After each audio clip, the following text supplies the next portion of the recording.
back to my Essential Yoga series. Today we'll talk about balancing half moon.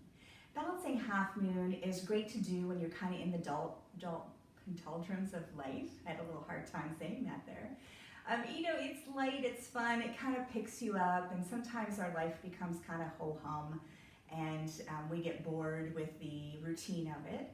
And so balancing half moon is a great way to kind of lift that heaviness that maybe on your shoulders.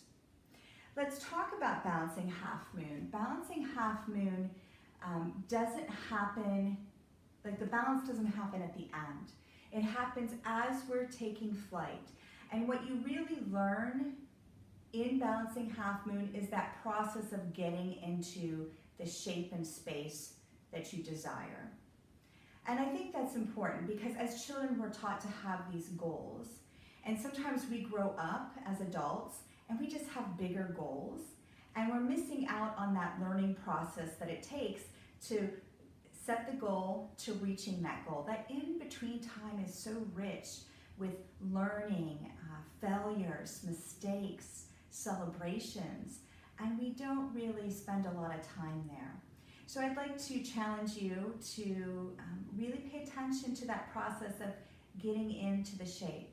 See, if you determine that your success in yoga is by obtaining a certain shape and space, then you're setting yourself up for failure over the long run.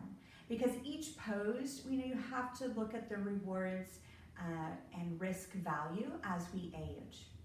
All right, so when we're getting into balancing half moon, a lot of times the air comes in the front foot. In an attempt to balance better, we tend to rotate the foot one way or the other.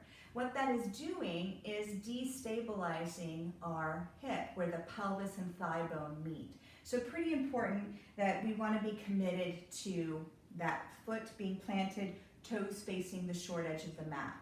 Now you'll see I have a block here, and I'll remind you again that the block has different heights.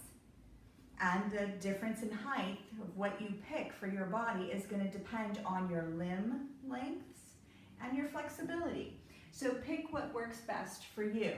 It's out in front of your toes about the length of your torso, right from hip to shoulder. You can also use a wall by leaning back against it, and I certainly learned that way as well. All right, so I see that I have my foot angled. I'm going to start to bring my weight. So you can see I shift my weight up. This standing glute is engaged. My kneecap's lifting. Remember we had talked about foot stability.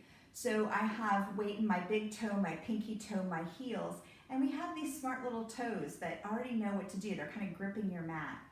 I'm going to start to lift the back leg, and you see that I have my whole foot pulling towards my knee. That's called a flexed foot.